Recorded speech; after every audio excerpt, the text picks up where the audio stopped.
Citizens of St. Lucia, brothers and sisters both home and abroad, a pleasant evening to you all. This evening, I wish to take this opportunity to reflect on our remarkable achievements in attracting private investment since July 2021, and to highlight what it is to come under a government of the St. Lucia Labour Party. We have come a long way, and there is much to be proud of.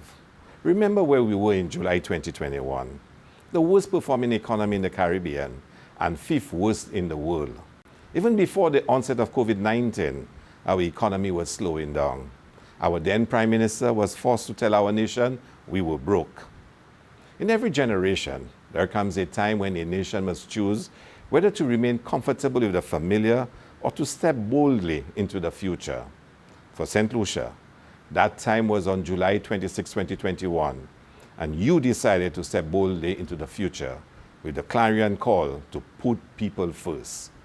Over the past 4 years, our country has emerged from global disruption stronger, more confident, more resilient, and more determined than ever to chart its own path to sustainable prosperity. At the heart of this transformation, there has been investment.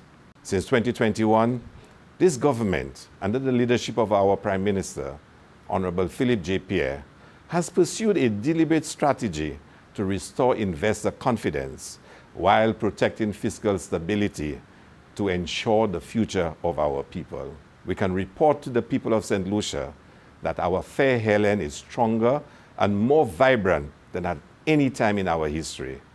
From the first day in office, this government has worked steadfastly to ensure that the environment is ripe for public and private investment. Following a 3.3% GDP growth in 2023, we experienced another year of growth, with GDP rising 4.7% last year. This government has also reduced the public debt to GDP ratio from over 90% to roughly 74% in 2024, an extraordinary achievement in a volatile global economy. This balance of fiscal prudence and productive investment has laid the foundation for private sector confidence to flourish once again. So much of our economy in the post-COVID-19 world has been driven by the recovery of the tourism sector. St. Lucia has not only recovered, but now surpassed pre-COVID levels. We have modernized our legislative and incentives framework, providing greater impetus for economic growth. From 2021 to October 2025, total investment in the tourism sector reached $7.4 billion EC, generating employment for 23,000 citizens. During this period, the accommodation sector accounted for approximately 80.7% of total investment, followed by land-based transportation at 20.8%. My government has remained committed to our promise to promote the vacation rental sector, commonly referred to as Airbnb. To support property owners in meeting tourism standards, we have designed a certification and incentives program that moves beyond the previous limitation of recognizing only 6-room properties as tourism accommodation projects. While foreign investment plays a crucial role, the majority of investments are made by nationals, accounting for 78.8% of total investment. I am pleased to report on the continued success of the Community Tourism Agency in advancing the growth of small, micro, and medium enterprises within our tourism sector. To date, 25 loan grants have been disbursed, representing a total investment of $3.4 million in the accommodation, food and beverage, and recreation subsectors. 25 new businesses are now creating employment opportunities for persons within their respective communities. Currently, the agency has 10 board-approved projects with a total investment value of $1.7 million. Fellow St. Lucians, while we review the impressive investment figures and projects, both local and foreign, we must not overlook my government's steadfast support for our events and festivals. St. Lucia Jazz Festival, Creole Heritage Month, Emancipation, and St. Lucia Carnival. These cultural celebrations have been safeguarded in a significant way, creating opportunities for thriving local businesses and encouraging broad community participation across both the public and private sectors. Allow me to highlight some of the major investment initiatives. Since breaking ground on the 14th of May last year, the construction of the Hilaire Resort and Spa at Mont Pimad, Grosley, continues to move at a rapid pace. As part of the agreement with Hilaire, the government successfully negotiated for the inclusion of a beach park to be managed by the government and to be enjoyed by everyone. I am happy to report that the construction of the park is almost completed and will soon be open. After a short pause, construction of the Dreams Resort in Canals, Miko, recommenced this year. Site work is well underway on all the resort buildings. One of St. Lucia's leading exporters, Barron's Food, has broken ground on its expansion in Vieux-Fort to construct a state-of-the-art production facility to house the company's core product lines and its entry into snacks and paper products. We have all witnessed the rise of the Courtyard by Marriott Hotel at Point Seraphine, then the sudden pause of activity. I can report to the people of St. Lucia that the government has been working closely with the investors. They have now finalized agreements with a new contractor and work will recommence after the festive season. Following our government's agreement with Global Port Holdings to manage the cruise operations at Port Castries, enhancements to port facilities have begun. GPH will be investing in the expansion of the ship berth at Point Seraphine to handle the Oasis-class ships. They will redevelop the Vendors Arcade, build new finger piers at Point Seraphine and the Vendors Arcade, build a boardwalk at the waterfront, construct a fisherman's village at Banans, and totally rehabilitate the waterfront at Soufriere Bay. The Rodney Bay City Centre is also under construction on 14 acres at the Pope site in Rodney Bay. Last year, work began on this new mixed development project that will feature retail, residential, leisure, and commercial spaces, including the new regional headquarters of Republic Bank Eastern Caribbean. KM2 Solutions, the largest provider of business process outsourcing solutions in St. Lucia, with 5 other locations throughout the Caribbean and Latin America, have finalized their newest expansion in St. Lucia, creating employment opportunities for an additional 300 St. Lucians.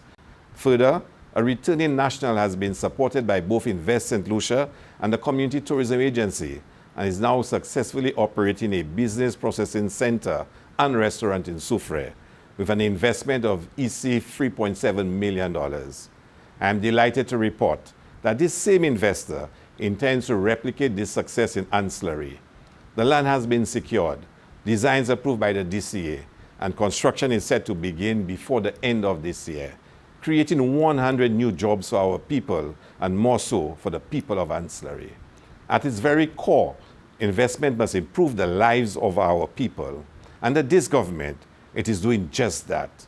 Unemployment fell to just over 10% in 2024, the lowest in a decade. Thousands have found new jobs in construction, hospitality, technology, and logistics. This government's introduction of St. Lucia's first national minimum wage is one of our proudest milestones, ensuring that fairness, stability, and dignity for every worker is guaranteed. We will not stop here. The future is brighter than ever.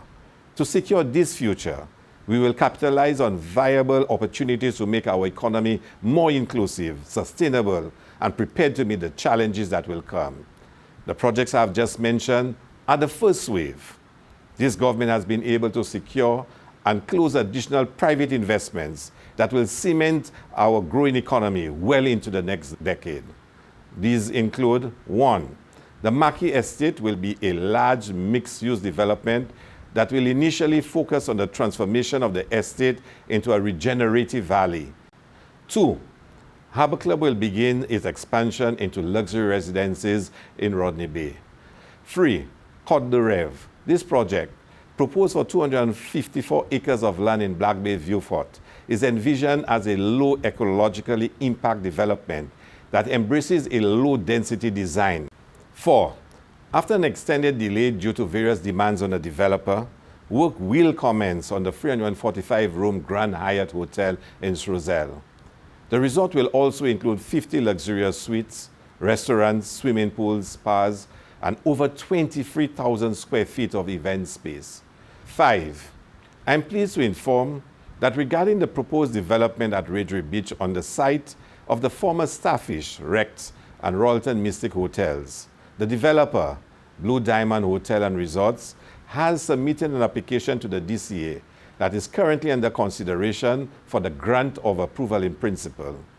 The scope of the proposed development as presented to the DCA encompasses the construction of 3 separate 5-star hotels, each branded differently, that in total will comprise over 1,000 rooms. 6. Selene Hotel. This hotel is envisioned as a premier luxury hospitality development on the tranquil shores of Fiji Beach. I am pleased that the developers have agreed to our request that staff quarters be provided to assist staff who work late and may have transportation challenges. This provision will set a new dawn in how hospitality workers are treated. Our ambition does not stop at traditional sectors.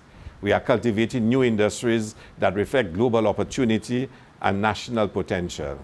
These include regulated substances, establishing a framework for a responsible wellness-driven industry, driving not only local management and contributions in areas such as cannabis cultivation. We are also interested in logistics and transshipment, where we can use our strategic position and upgraded infrastructure to become a regional logistics destination for both land and sea. We are looking at renewable and alternative energy to secure the future and sustainable development of our beautiful island. Ladies and gentlemen, St. Lucia has come a long way, but we still have a way to go. We have fought so hard to achieve stability amid volatility. Investment is how we take the step from protecting this to creating a thriving country with practical opportunities for our people.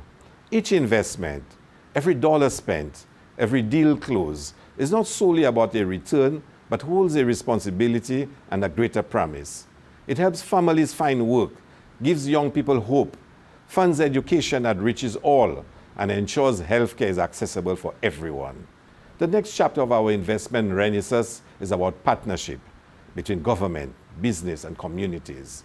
The best investment we can ever make is in St. Lucia herself. Let us move forward together with stability ensured, leadership strengthened, and create a new prosperity shared by all. Thank you, and I wish you good night.